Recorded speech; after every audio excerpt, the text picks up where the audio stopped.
जय हिंद। आज ज्ञान बिंदु जीएस एकेडमी की टेस्ट नंबर 51 को लेकर आए हैं। तो चलिए इसे शुरू करते हैं। क्वेश्चन नंबर 1 है कि पैगंबर मोहम्मद के संदर्भ में निम्नलिखित में से कौन सा कथन असत्य है। पैगंबर मोहम्मद का जन्म ईसा की 6वीं शताब्दी के अंत में अरब में हुआ था, यह तो सही है। उन्होंने एक नए इस्लाम धर्म का प्रवर्तन किया, यह भी सही है। मुस्लिम संवत हिजरी संवत जो है वो 622 ईस्वी में आरंभ हुआ, यह भी सही है। इनकी मृत्यु हुई थी 832 ईस्वी में, ये गलत है। इनकी मृत्यु जो है वो 622 ईस्वी में मदीना में हुई थी। इसका आंसर हो जाएगा ऑप्शन डी, जो है वो कथन गलत है। पैगंबर मोहम्मद साहब का जन्म हुआ था 570 ईस्वी को मक्का में, और इनकी मृत्यु हुई थी 632 ईस्वी में मदीना में। सुमेलित कीजिए। सबसे पूर्वी बिंदु आलमगीरपुर, सबसे दक्षिणी बिंदु द्वैमाबाद और सबसे पश्चिमी बिंदु है सूतकांगेडोर, सबसे उत्तरी बिंदु मांडा।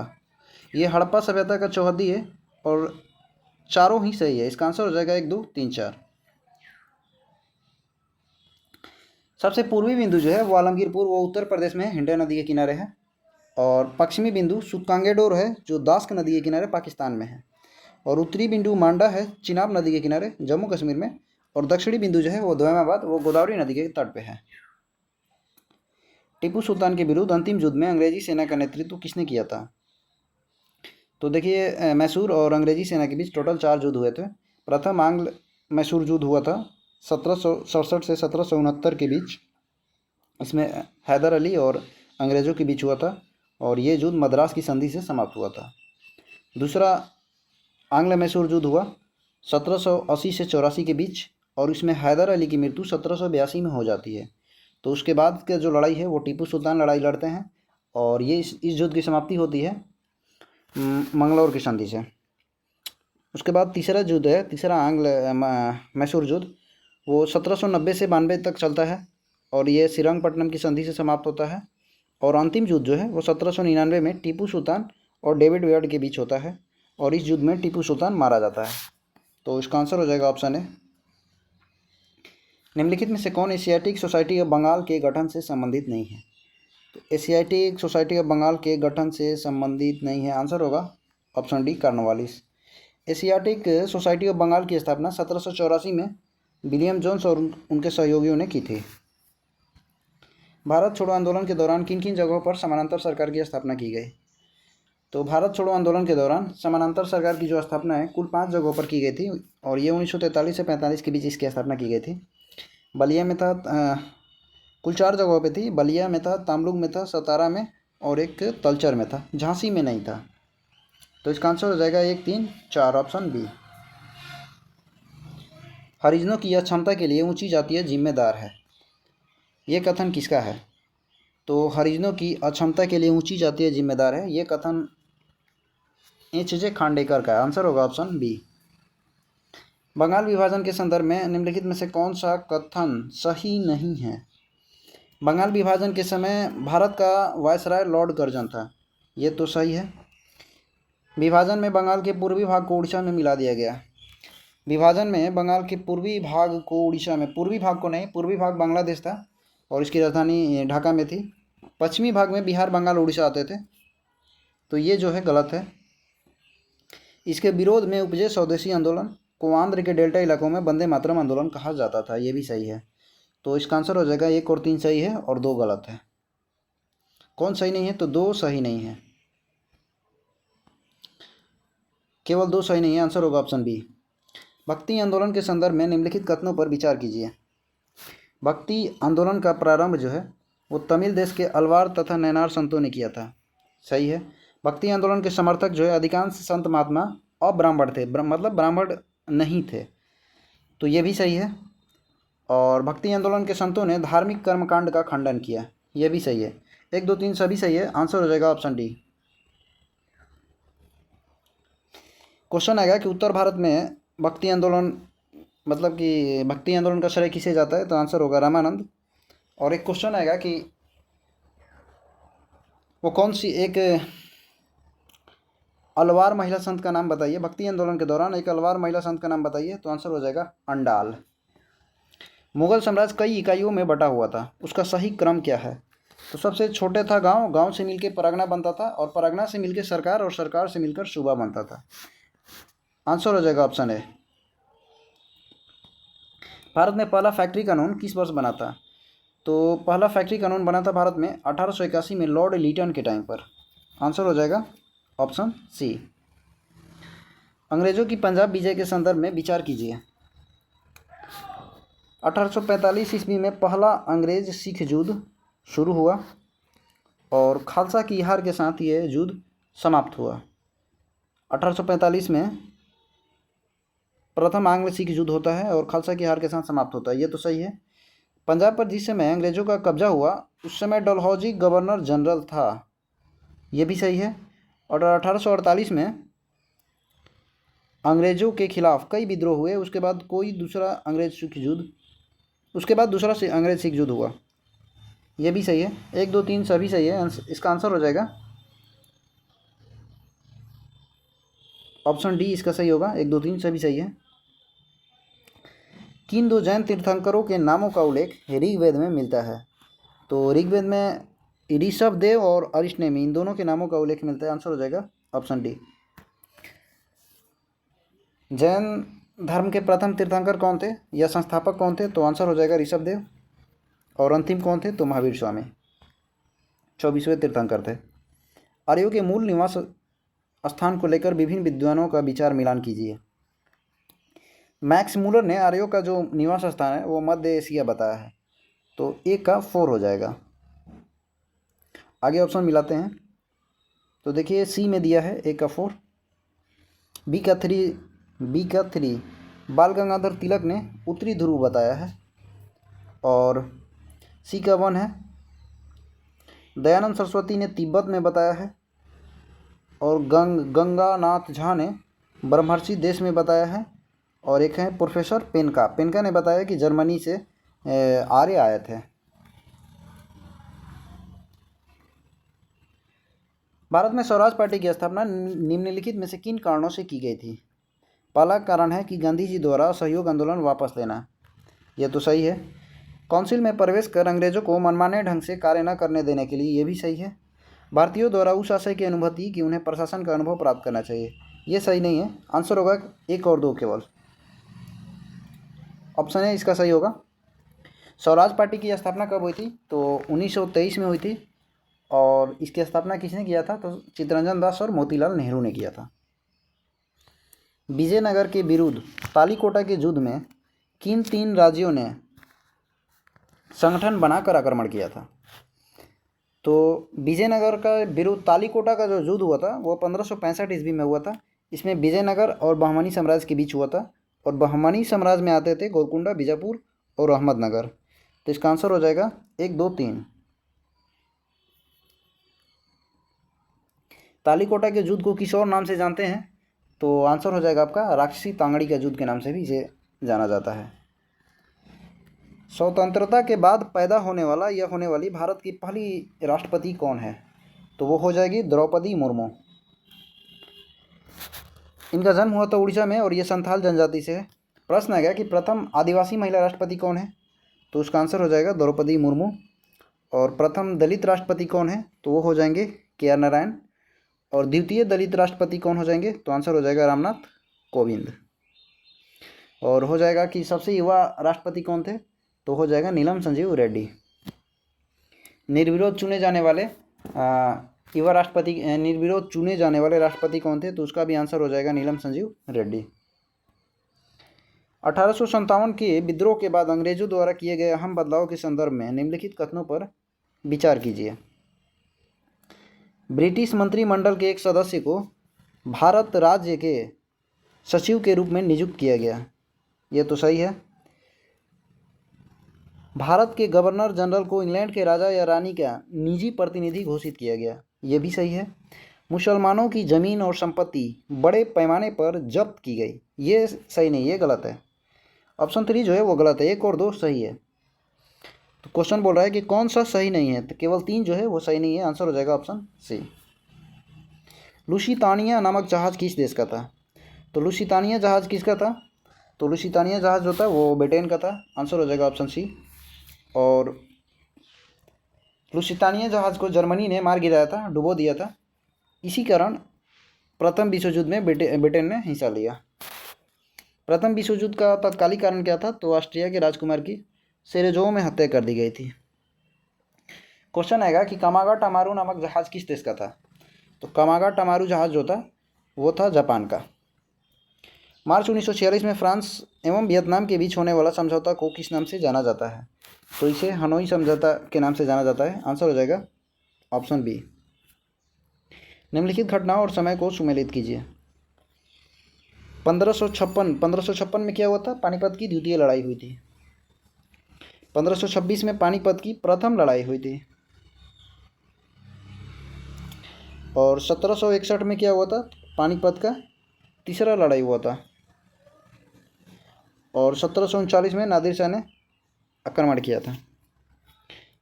तो इसका आंसर हो जाएगा ए का 33241, ऑप्शन सी।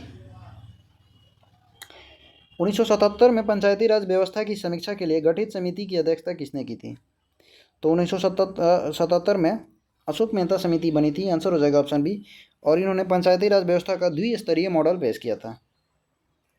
बलवंत राय मेहता समिति 1957 में बनी थी और 1959 में इसने अपना रिपोर्ट पेश किया था। और पंचायत का त्रिस्तरीय मॉडल जो है वो बलवंत राय मेहता समिति ने दिया था। भारतीय संविधान के 89वें संशोधन अधिनियम 2003 ने निम्नलिखित में से किस आयोग की स्थापना की थी? तो भारतीय संविधान के 89वें संशोधन जो हुआ था उसमें राष्ट्रीय अनुसूचित जनजाति आयोग की स्थापना की थी। आंसर हो जाएगा ऑप्शन डी, राष्ट्रीय अनुसूचित जनजाति आयोग। इसका वर्णन हमारे संविधान के अनुच्छेद 338 के क में है। और राष्ट्रीय अनुसूचित जाति आयोग जो है, अनुसूचित जाति आयोग, उसका वर्णन अनुच्छेद 338 में है। अनुसूचित जनजाति आयोग के हेड कौन है? तो इसके हेड हो जाएंगे, अनुसूचित जनजाति आयोग के वर्तमान में हेड कौन है? तो इनके हेड हैं अंतर सिंह आर्य। और अनुसूचित जाति आयोग के हेड कौन है? तो वो हैं किशोर मकवाना। पिछड़ा वर्ग के लिए जो राष्ट्रीय आयोग है, पिछड़ा वर्ग, उसके हेड कौन है? तो उसके हेड है हंसराज गंगाराम आहिर। किशोर मकवाना तो आपके अनुसूचित जाति आयोग के हैं। और भारतीय प्रतिस्पर्धा आयोग के हेड कौन है? तो भारतीय प्रतिस्पर्धा आयोग के हेड है श्रीमती रवनीत कौर। राष्ट्रीय महिला आयोग के हेड कौन है? तो राष्ट्रीय महिला आयोग के हेड हो जाएंगी रेखा शर्मा।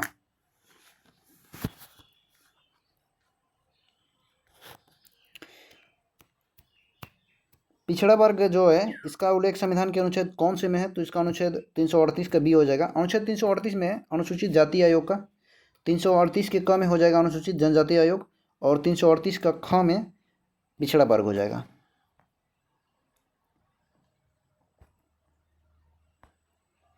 आम आदमी पार्टी की गठन कब की गई थी? तो आम आदमी पार्टी का गठन हुआ था 2012 में। आंसर हो जाएगा ऑप्शन सी। 2012 में आम आदमी पार्टी का गठन हुआ था। और 2013 में एनपीपी, नेशनल पीपुल्स पार्टी की स्थापना हुई थी। किस संघ शासित क्षेत्र के प्रशासक को प्रशासक ही कहा जाता है? तो इसका आंसर हो जाएगा लक्षद्वीप। लक्षद्वीप के जो प्रशासक हैं और चंडीगढ़ है उनको प्रशासक ही कहा जाता है। और पौंडीचेरी, दिल्ली और जम्मू कश्मीर के जो गवर्नर हैं उनको उपराज्यपाल कहा जाता है। तीसरी बार राष्ट्रीय आपातकाल की घोषणा राष्ट्रपति ने किस आधार पर की थी? देखिए, आपातकाल 3 बार लगा है। पहला बार आपातकाल लगा था 1962 में, और दूसरा बार 1971 में, और तीसरी बार आपातकाल लगा था 1975 में, इंदिरा गांधी ने लगाई थी। तो प्रथम और दूसरा आपातकाल जो था वो बाह्य युद्ध के, बाह्य आक्रमण के आधार पर लागू हुआ था। और तीसरा आपातकाल जो था वो आंतरिक अशांति के कारण इंदिरा गांधी ने लागू की थी। तो आंसर हो जाएगा ऑप्शन सी। आपातकाल जो है वो 3 तरह के होते हैं। अनुच्छेद 352 के तहत राष्ट्रीय आपातकाल है, और अनुच्छेद 356 के तहत राष्ट्रपति शासन है, और अनुच्छेद 360 जो है उसके तहत वित्तीय आपातकाल का व्यवस्था किया गया है। केंद्रीय सूचना आयोग का गठन किस वर्ष किया गया था? तो केंद्रीय सूचना आयोग का गठन हुआ है 2005 में। आंसर हो जाएगा ऑप्शन डी। और इसके हेड कौन है? तो इसके हेड हो जाएंगे हीरालाल सामरिया।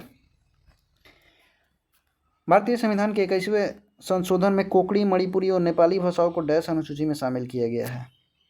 तो देखिए भारतीय संविधान का जो 21वां संशोधन हुआ था वो हुआ था 1967 में, और इसमें सिंधी भाषा को जोड़ा गया था। और कोंकणी, मणिपुरी और नेपाली भाषा जो है वो 71वें संविधान संशोधन के द्वारा जुड़ी गई है, जो कि 1992 में हुआ था। क्वेश्चन है कि कौन सी अनुसूची में है, तो 7वीं अनुसूची में है। क्या है कि 7वीं अनुसूची में समवर्ती सूची, राज्य और संघ सूची का वर्णन है।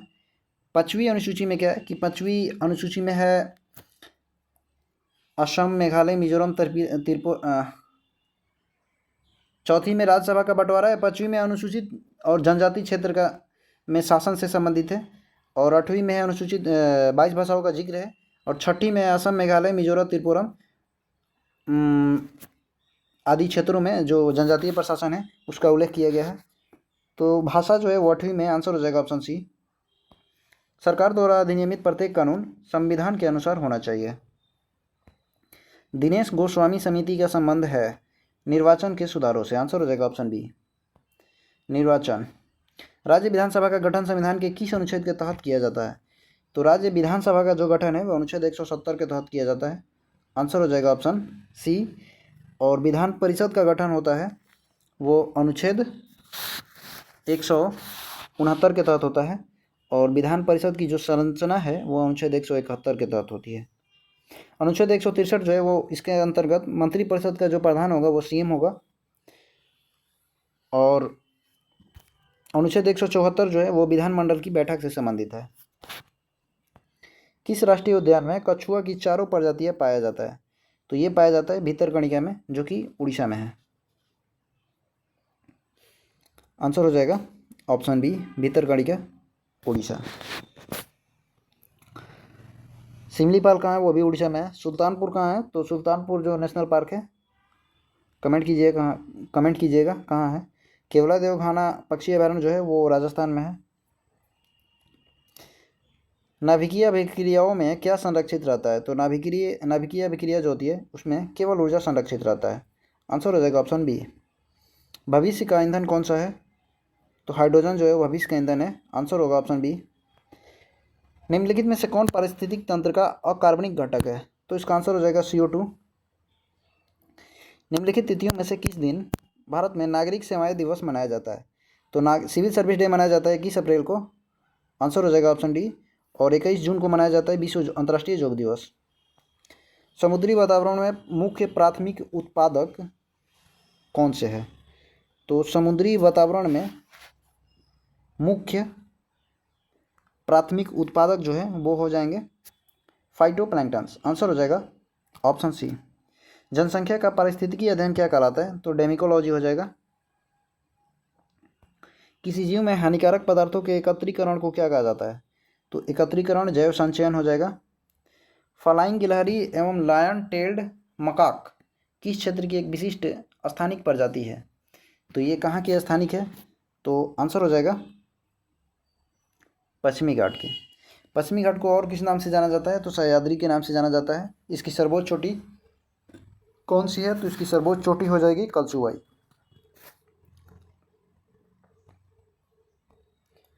मानक समय रेखा और कर्क रेखा एक दूसरे को कहाँ काटती है, तो मानक समय रेखा जो है वो और कर्क रेखा वो एक दूसरे को छत्तीसगढ़ में काटती है, आंसर हो जाएगा ऑप्शन बी।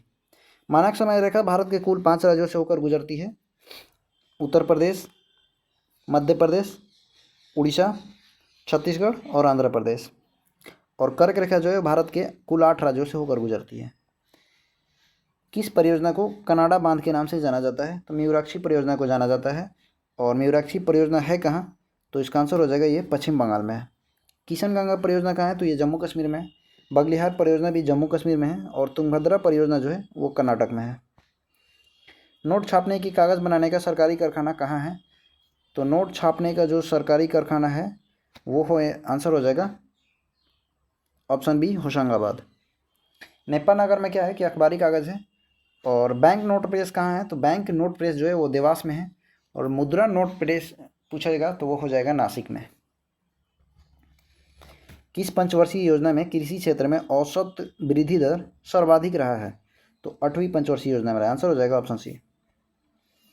एलोरा की गुफा 15 के भित्ति चित्र जिसमें भगवान विष्णु की नरसिंह अवतार में दिखाया गया है किस काल की कृति है? तो इसका आंसर हो जाएगा ये है राष्ट्रकूट काल की, ऑप्शन है। एलोरा की गुफा कहाँ है? तो ये है औरंगाबाद में।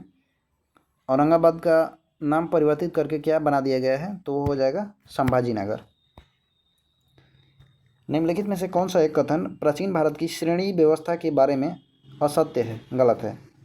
श्रेणी व्यापारी और कारीगरों की एक संगठन थी, यह तो सही है।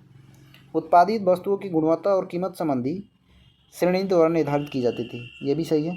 श्रेणी अपने सदस्यों के आचरण पर भी नियंत्रण करती थी, ये भी सही है। श्रेणी व्यवस्था मात्र उत्तर भारत में प्रचलित थी, नहीं, ये संपूर्ण भारत में थी। तो ऑप्शन डी जो है वो गलत है, यही हमारा आंसर होगा। निम्नलिखित में से कौन मुस्लिम लीग के सदस्य अंतरिम मंत्रिमंडल में शामिल नहीं हुए थे? तो मुस्लिम लीग के सदस्य थे आसफ अली, जो कि अंतरिम मंत्रिमंडल में शामिल नहीं हुए थे। इसका आंसर हो जाएगा ऑप्शन डी। अंतरिम मंत्रिमंडल जो था वो इसका गठन किसने किया था? तो पंडित जवाहरलाल नेहरू ने 2 सितंबर 1946 को किया था। और अंतरिम मंत्रिमंडल में मुस्लिम लीग के कुल कितने सदस्य थे? तो आंसर हो जाएगा टोटल 5 सदस्य थे। 9 डिग्री चैनल अवस्थित है कहाँ है? तो ये हो जाएगा मिनिकॉय और लक्षद्वीप के बीच। आंसर हो जाएगा ऑप्शन सी। 8 डिग्री हो जाएगा मालदीव और मिनिकॉय के बीच, और 10 डिग्री जो है अंडमान तथा ग्रेट निकोबार के बीच है। एंटवर्प हीरे के तराशने एवं व्यापार का एक अग्रणी स्थल है, कहाँ पर है? तो ये बेल्जियम में है। आंसर हो जाएगा ऑप्शन डी।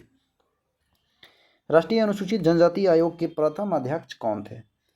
तो राष्ट्रीय अनुसूचित जनजाति आयोग के जो प्रथम अध्यक्ष थे वो थे यूएस ढेबर। आंसर हो जाएगा ऑप्शन है। और राष्ट्रीय अनुसूचित जनजाति आयोग का जिक्र हमारे संविधान के अनुच्छेद 338 के क में है। और ठक्कर बाबा जो है, ठक्कर बाबा को किस नाम से जाना जाता है? तो जनजाति के पितामह कहलाते हैं।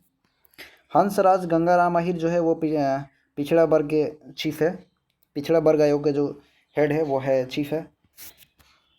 और राष्ट्रीय अनुसूचित जनजाति आयोग के वर्तमान में हेड कौन है? तो अनुसूचित जनजाति आयोग के वर्तमान में हेड है आर्यन, अंतर सिंह आर्यन। प्रधानमंत्री उज्ज्वला योजना की शुरुआत कब की गई थी? 1 मई 2016 की इसकी हुई थी। कहाँ से हुई थी? तो आंसर हो जाएगा बलिया, यूपी से इसकी शुरुआत की गई थी।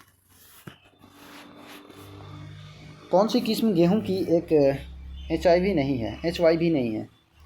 तो रत्ना जो है वो गेहूं की प्रजाति नहीं है। आंसर हो जाएगा ऑप्शन बी। नियोजन काल में भारत का विदेशी व्यापार मात्रा एवं मूल्य दोनों में बढ़ा है। आंसर होगा ऑप्शन सी। यथा वित्तीय विश्व में प्रयुक्त पद FDI में F क्या होता है? तो F होता है फॉरेन। FDI का फॉरेन डायरेक्ट इन्वेस्टमेंट होता है, प्रत्यक्ष विदेशी निवेश। F मतलब फॉरेन हो जाएगा। भारत का राष्ट्रीय आय में किस क्षेत्र का सबसे कम योगदान है? सबसे कम योगदान है प्राथमिक क्षेत्र का, और सबसे अधिक योगदान है तृतीयक क्षेत्र। तृतीयक क्षेत्र जिसे सेवा क्षेत्र कहा जाता है, और प्राथमिक क्षेत्र को कृषि क्षेत्र कहा जाता है। महासागरीय सतह का निर्माण किस प्रकार की चट्टानों से हुआ है? तो महासागरीय सतह का जो निर्माण है वो बेसाल्टी चट्टानों से हुआ है। आंसर हो जाएगा ऑप्शन बी। निम्नलिखित में से किन देशों के समूह से भूमध्य रेखा गुजरती है? तो 0 डिग्री जो अक्षांश रेखा है उसे भूमध्य रेखा या विषुवत रेखा कहते हैं, और ये दक्षिण अमेरिका के इक्वाडोर, कोलंबिया तथा ब्राज़ील, और अफ्रीका के गैबोन, कांगो गणराज्य, Uganda, Kenya, Sao Tome Principe, Somalia, और एशिया के मालदीव, इंडोनेशिया तथा किरिबाती से होकर गुजरती है। तो इसका आंसर हो जाएगा कोलंबिया, केन्या तथा इंडोनेशिया। संसार का सर्वाधिक सक्रिय ज्वालामुखी कौन सा है? तो आंसर हो जाएगा ऑप्शन सी किलायू। कहाँ है? तो ये हवाई द्वीप पे है, USA में। कोटोपैक्सी कहाँ है? तो ये इक्वाडोर में है। फ्यूजियामा जापान में है। और विसुवियस कहाँ है? तो ये हो जाएगा इटली में। तटीय प्रवाल भित्ति एवं स्थल खंड के बीच विकसित होने वाले लैगून को क्या कहते हैं? तो इसे बोलते हैं बोट चैनल। 2011 की जनगणना भारतीय जनगणना इतिहास की कौन सी जनगणना थी? तो ये 15वीं जनगणना थी। कौन सा कथन असत्य है? मुंबई देश का सबसे बड़ा बंदरगाह है, यह तो सही है। कंडला एक ज्वारीय बंदरगाह, यह भी सही है। मार्मागांव देश का सबसे गहरा बंदरगाह है, ये गलत है। मार्मागांव नहीं है बल्कि विशाखापट्टनम देश का सबसे गहरा बंदरगाह है। आंसर हो जाएगा ऑप्शन सी। चेन्नई देश का प्राचीनतम बंदरगाह है। क्वेश्चन आएगा कि मार्मागांव बंदरगाह जो है यहाँ से किस चीज़ का निर्यात होता है, तो लोहे का निर्यात होता है। कौन सा युग्म सुमेलित नहीं है? राउरकेला जर्मनी के सहयोग से, भिलाई जो है रूस के सहयोग से, दुर्गापुर ब्रिटेन के सहयोग से, और बोकारो जो है ये भी सोवियत संघ के सहयोग से स्थापित हुआ है। तो इसका आंसर हो जाएगा ऑप्शन डी। कर्नाटक राज्य में स्थित बाबा बुदन की पहाड़ी जो है वो किस खनिज के उत्खनन के लिए फेमस है? तो इसका आंसर हो जाएगा लौह अयस्क के खनन के लिए जो बाबा बुदन की पहाड़ी है वो फेमस है। फिर क्वेश्चन आएगा कि बाबा बुदन की पहाड़ी पे कौन सी फसल की खेती की जाती है? तो कॉफ़ी की। कौन सुमेलित नहीं है? अंसी राष्ट्रीय उद्यान कर्नाटक में सही है, बालफक्रम मेघालय में है, चंदौली जो है गुजरात में नहीं है, ये महाराष्ट्र में है। तो इसका आंसर हो जाएगा ऑप्शन सी। हेमिस लद्दाख में है। भारत में अलकनंदा नदी का भागीरथी नदी में संगम क्या कहलाता है? तो ये होता है देवप्रयाग में। ऑप्शन सी होगा। चाय की पत्तियों के क्यूरिंग में किसका उपयोग किया जाता है? तो पत्तियों की क्यूरिंग में किया जाता है जीवाणु का। आंसर हो जाएगा ऑप्शन है।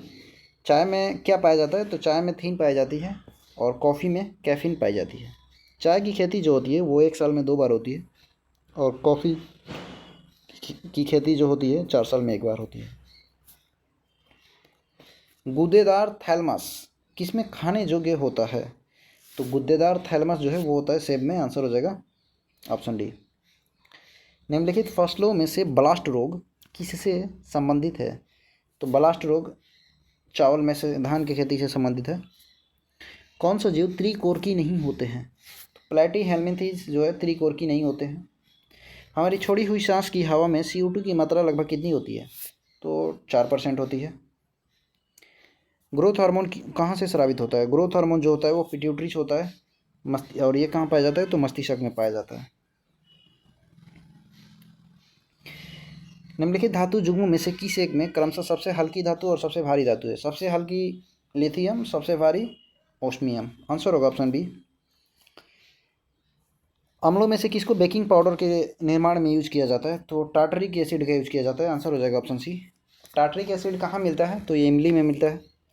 ऑक्जेलिक एसिड टमाटर में पाया जाता है।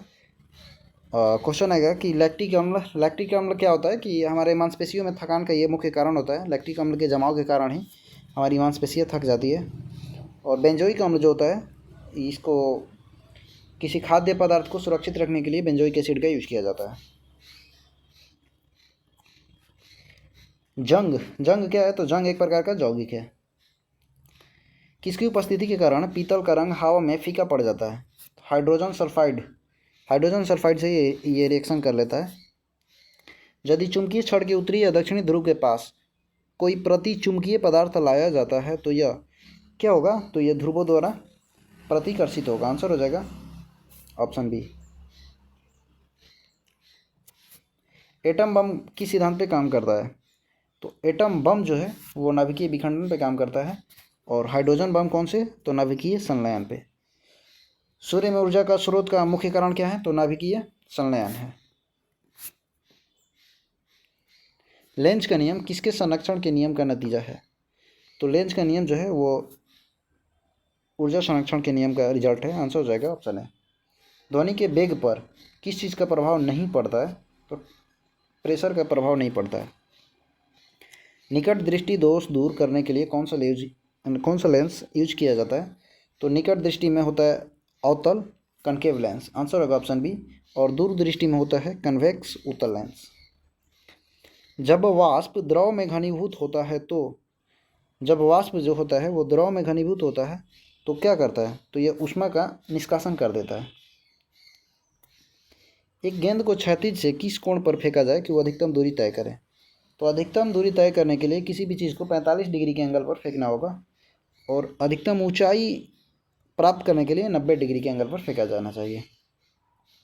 राग भैरवी कब गाया जाता है? तो सुबह में गाया जाती है, प्रातःकाल में। जैमिनी राय ने कला के किस क्षेत्र में नाम कमाया है? तो जैमिनी राय जो है एक चित्रकार है, चित्रकला के क्षेत्र में। आंसर होगा ऑप्शन सी। भारत की फिल्म और टेलीविज़न संस्था कहाँ है? तो ये है पुणे में, और इसके हेड कौन है? तो हो जाएंगे आर माधवन। भारत के राष्ट्रीय अभिलेखागार की स्थापना कब की गई थी? तो 1891 में की गई थी। आंसर होगा ऑप्शन ए। माइक्रोसॉफ्ट के सह संस्थापक कौन है? तो माइक्रोसॉफ्ट के सह संस्थापक है पॉल एलन। कौन सा कंप्यूटर का बुनियादी कार्य नहीं है? तो डाटा को स्वीकार करना, प्रोसेस करना है, इनपुट को स्वीकार करना भी है, टेक्स्ट को स्कैन करना जो है ये कंप्यूटर का नहीं, स्कैनर का काम है। आंसर होगा ऑप्शन सी। कबड्डी के खेल में प्रत्येक पक्ष में खिलाड़ियों की संख्या कितनी होती है? तो होती है 7। वाटर पोलो और कबड्डी इन दोनों खेलों में खिलाड़ियों की संख्या एक पक्ष में 7 होती है। वेलोड्रम जो होता है किस खेल से संबंधित है? वेलोड्रम जो है वो होता है साइकिलिंग से। किस राज्य में खेलों को उद्योग का दर्जा मिला है? तो ये मिला है मिजोरम में। आंसर हो जाएगा ऑप्शन डी। मिजोरम के सीएम कौन है? तो जोरमथंगा है। नागानंद, प्रियदर्शिका और रत्नावली किसकी रचना है? तो ये हर्षवर्धन की रचना है। आंसर हो जाएगा ऑप्शन सी। निम्नलिखित में से कौन सा भारत के सारनाथ में सिंह स्तंभ का घटक नहीं है? सिंहों की आकृतियाँ, नीचे घंटी के आकार का कमल, दक्षिण दिशा को दर्शाती हुई नक्काशीदार गाय। दक्षिण दिशा को नहीं, उत्तर दिशा को। आंसर होगा ऑप्शन सी। उत्तर दिशा को ये जो नक्काशीदार गाय है उत्तर दिशा की ओर है। धर्मचक्र भी है। भारतीय संविधान का कौन सा अनुच्छेद केंद्रीय सतर्कता आयोग का वर्णन करता है? तो केंद्रीय सतर्कता आयोग जो है वो संवैधानिक नहीं है बल्कि एक वैधानिक निकाय है, और इसकी स्थापना की गई है 1964 में संथानम समिति के सिफारिश पर। वर्तमान में इसके हेड है एस राजीव। तो आंसर हो जाएगा option D. Nisar, NASA plus ISRO हो जाएगा भारत और यूएसए का। भारतीय ज्ञानपीठ पुरस्कार दिया जाता है, ये दिया जाता है कि भारतीय भाषा के जो साहित्यकार का रचनात्मक लेखन है उनको प्रोत्साहन के लिए। आंसर हो जाएगा ऑप्शन सी। सर्वप्रथम ज्ञानपीठ पुरस्कार किसको मिला था? तो जी शंकर कुरुप को मिला था, और ये मलयालम के राइटर थे, मलयालम भाषा के राइटर थे। क्वेश्चन आएगा कि प्रथम पुरुष में तो जी शंकर कुरुप को दिया गया, प्रथम महिला में किसको मिला था? तो वो मिला था आशा पूर्णा देवी को, और ये बंगाली राइटर थे। क्वेश्चन आएगा कि हिंदी में सर्वप्रथम ज्ञानपीठ पुरस्कार किस पुरुष को मिला था? तो मिला था सुमित्रा नंदन पंत को मिला था चितंबरा के लिए, और महिला में मिला था हिंदी में यामा के लेखक महादेवी वर्मा को। बिहार में स्पर परियोजना का संबंध है, तो ये स्पर परियोजना का जो संबंध है वो हो जाएगा नगर निगम वित्त से। Option D. बिहार में चंपारण कृषि कानून किस वर्ष पारित हुआ था? तो ये पारित हुआ था 1918 में। बिहार में ग्रीन बजट कब पेश हुआ, सर्वप्रथम कब पास हुआ? तो ये हुआ था 2020-21 में। अखिल भारतीय फॉरवर्ड ब्लॉक की स्थापना के लिए सुभाष चंद्र बोस से कौन जुड़े रहे, और INA इंडियन नेशनल आर्मी आंदोलन के साथ भी जुड़े रहे थे? तो इसमें दोनों में जुड़े रहे थे कौन? तो आंसर हो जाएगा शिलभद्र रियाजी। अकबर के द्वारा बिहार के प्रांतपति के रूप में नियुक्त मान सिंह ने अपनी राजधानी कहाँ बनाई थी? तो इन्होंने रोहतास में बनाई थी। आंसर हो जाएगा ऑप्शन सी। इसी के साथ वीडियो यहीं पे ख़त्म होता है। वीडियो अच्छी लगी हो तो लाइक एवं शेयर कीजिएगा, और कोई सुझाव हो तो कमेंट कीजिएगा। वीडियो देखने के लिए आप सभी लोगों का बहुत बहुत धन्यवाद।